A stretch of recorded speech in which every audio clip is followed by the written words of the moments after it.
going on, baby.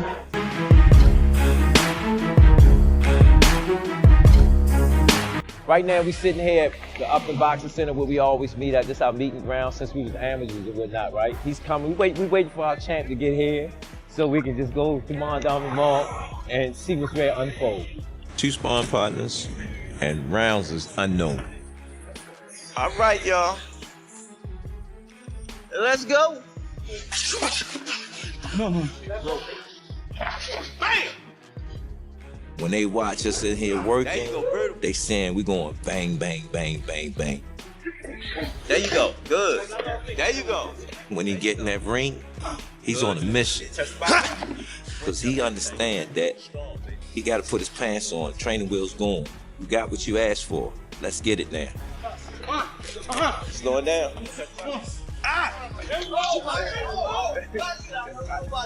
Good word. He ain't playing with nobody. You step in that ring with him, be prepared. Gervonta "Tank" Davis is back and fully locked in with Coach Calvin Ford at the same Baltimore gym where his journey first began. Every session is focused on sharpening his skills and reclaiming control. Man, I call it three things. I look at Tank trying to find himself as the businessman, the fighter, and the family man. Nobody can give him a manual. You know, he ain't come around that stable American way of life. We can learn from it. You with me, see glimpses and pieces of different people's life. He tries to get into it, but he don't really understand it. So right now, he's just trying to find himself. I look at him and look at myself. And I had my journey too, you know, and I see his journey. His journey is different. Perhaps the strongest testimony comes from Coach Barry Hunter, who reflects on a moment years ago that revealed exactly who Tank Davis truly is. A fighter never built for comfort, with a hunger that refuses to disappear no matter how much success. After stepping away from boxing for a while, Gervonta "Tank" Davis discovered a fire inside himself that could not stay silent. Now back in the gym, that spark has turned into full motivation as he pushes to reclaim everything he once owned. He says he badly wants the Tank fight, but calls Tank's behavior goofy, making it clear he believes the real issue has nothing to do with contracts or TV deals. According to Shakur, Tank simply is not taking the situation seriously enough, and fans are starting. But like, if same thing that I said, fighting perspective. Same thing that I said with T.O. If anybody got issues with me or feel some type of way about me, you could come see me on fight night and resolve every issue that you got. Yeah. I stand by that with anybody. But keeping it boxing. That's boxing. No, I'm just saying. That's not boxing? Yeah, no, I love it. No, you got to do what you got to do. Right, like. I just want to see. I want to know. I'm just asking, realistically, will we ever see y'all two in the ring? However way it get there, will we ever see that match? I would love. Looking at the bigger picture, Shakur admits there was once mutual respect and a cool relationship between him, Tank, and the other young stars rising through boxing together. But everyone understood that eventually things would change once they all started chasing the same spot at the top.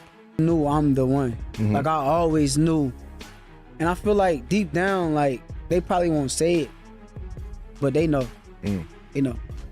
It was cool at certain times, but deep down, everybody know as a competitor, it's only so cool it can get. Because we going to have to face each other. So, Copy.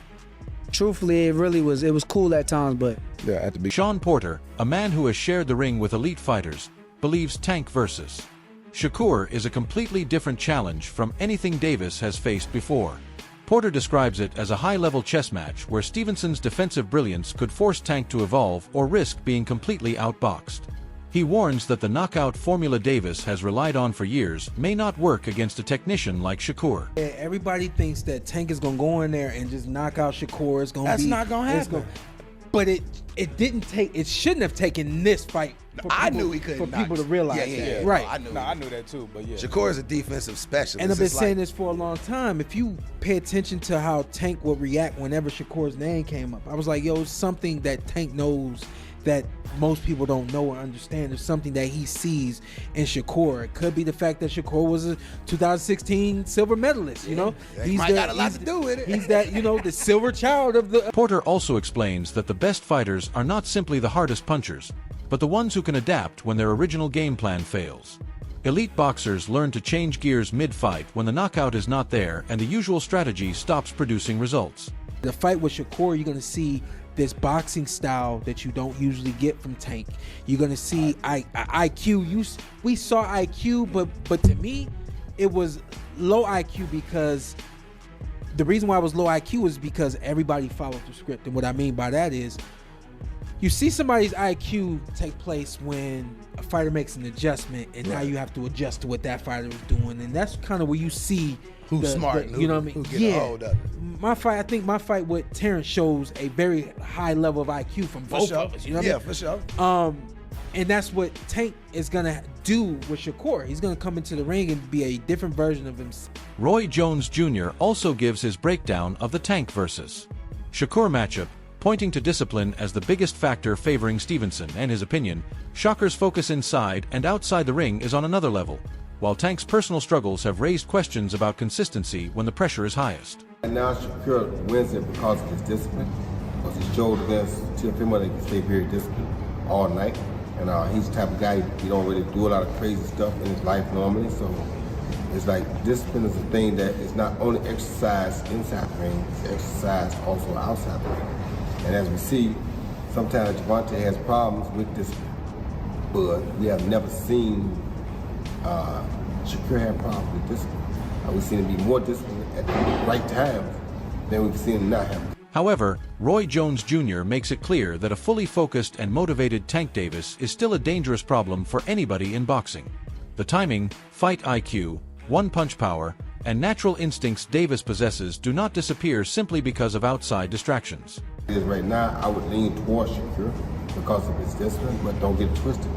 If somebody could beat him, Tank Davis would be that person because of his intangibles. When Tank is disciplined and got his mind on right, Tank is a problem for anybody. Tank can fight better than most people think he can. It's just that sometimes his outside antics get the better of him, and it make people think less of him, but don't underestimate Tank Davis. If Tank is motivated and ready to fight, Tank is a problem for anybody. Terrence Crawford adds another layer to the discussion by highlighting Shakur Stevenson's elite defense as something Tank Davis has never truly faced before. Crawford reminds everyone that a three-division world champion carries serious credentials into a fight of this magnitude. But Shakur is a different fighter. You know, Shakur is different. You know, people may call him boring. People may say he can't punch. But they say the same thing about Floyd. Because they defensive fighters. Yeah. Tank is not going to be able to hit Shakur like he hit everybody else. And he know that. He knows that. That's why he's boring. He's this, he's that. He's trying to diminish everything that Shakur have done, so it's not marketable. Crawford's opinion stands out because of the balance and honesty behind it. Despite not always seeing eye to eye with Tank personally, he still gives Davis full credit for his intelligence, power, and instincts while making a clear distinction between respect and certainty in his prediction. Tank is great for what he do, and I respect Tank in the ring and his skills and his power and his attribute and he's smart. Yeah. He's definitely smart. He can box off. And I'm not saying I would pick Shakur just because our differences. I'm telling you as a fighter. Yeah. I will pick Shakur because I don't believe Tank will be able to land those big shots on Shakur like he does everybody else. Right. Shakur defense is just too tight. Coach Kenny Ellis then shifts attention to the business side of boxing, explaining that a potential Lomachenko versus Tank Davis fight could realistically be the final fight of Lomachenko's career. The concern is not pride, but the genuine danger of suffering a devastating knockout late in his career. Keeps going, and Mill asked him, finally gets to the Gervonta deal. He's like, so you don't think he would fight Gervonta? Kenny Ellis says, no, man, I don't think he would. I think that'd be the last guy he wants to fight. He said, yeah, it's the biggest money. It'll be the biggest money for him for sure, but does he want to go out on his career getting knocked out like that against Gervonta? I think he'll be the last one that he chooses to try to fight, man. Now, the sad thing is, man, the sad thing about that is that it is probably true. it's probably true. There's a culture in boxing, man, where these guys are out there giving breaks to people, out there giving them money to try to make sure that they don't fight certain people. Fennon closes his point with visible frustration, arguing that while Tank Davis will continue winning fights, making huge money, and entertaining fans, he may never receive the same level of recognition and praise that fighters like Terence Crawford receive. According to Fennon, the real question is not Tank's success, but whether he can ever break through the ceiling limiting his overall stardom. What we want to happen in the sport of boxing, so we are going to shut it down. And listening to Kenny Ellis, it's like you could hear it and you can see it in his voice. It's like he's not going to get his hopes up that Gervonta's going to get that. Gervonta's going to have to continue to grind, beat the people that he's able to fight for the big money that he gets for fighting them, satisfy his fan base, but never at a point in time is he ever going to get the opportunities like that a Terence Crawford got when Terence Crawford signed with CAA, and all of a sudden, he's running off and getting put in Rocky films and stuff like that. Not going to happen. Boxing Geo then reveals a major behind-the-scenes development that could instantly reshape the lightweight division. The business side of boxing has shifted dramatically, opening doors for major opportunities and unexpected matchups. And is coming out of retirement and trying to make another run in boxing, right? And we're going to talk about that. Vasyl Lomachenko is coming out of retirement and targeting a return this fall. Sources tell Ring Magazine. Lomachenko. Now, this is the part that you must pay attention to. Yes, you at home. We working. Peep this. Lomachenko's contract with Top Rank expired yesterday when the news came out. And Loma is now a free promotional agent. With that freedom now available, the boxing world is suddenly filled with possibilities involving major names, promotional companies, and organizations like PBC and Zuffa Boxing. Boxing Geo believes this could lead Lomachenko into some of the most dangerous and exciting fights of his career.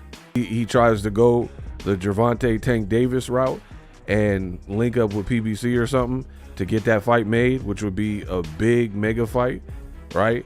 Or Zuffa Boxing and Turkey, they're throwing money around, probably more than what he was getting. Fight on the horizon, you got the Shakurs, the Keishans, the Devin, well, not Devin, because he's a little bit higher and they already fought, so that ship is probably sailed, but Gervonta Davis.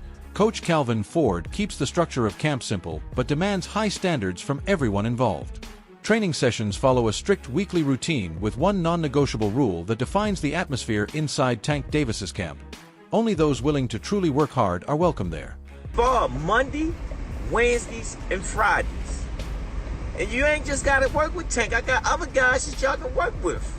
So if you want to get some work, if you're getting ready for a fight, we'll help you get ready for the fight. We'll give you some work. You know what I'm saying? This is based on weight classes that I got up in here.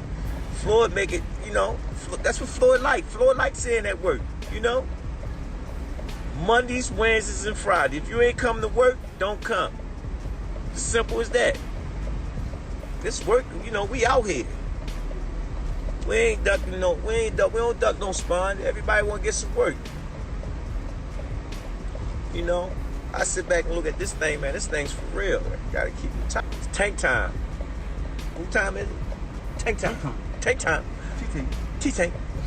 Tank time. Baltimore in the house, y'all.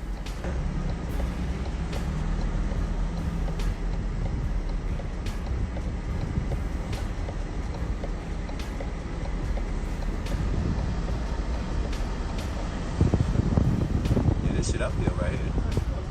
Little slip slow hole. Oh, I forgot to let y'all know, Iceman Hawkins, Emily Bourne is coming down.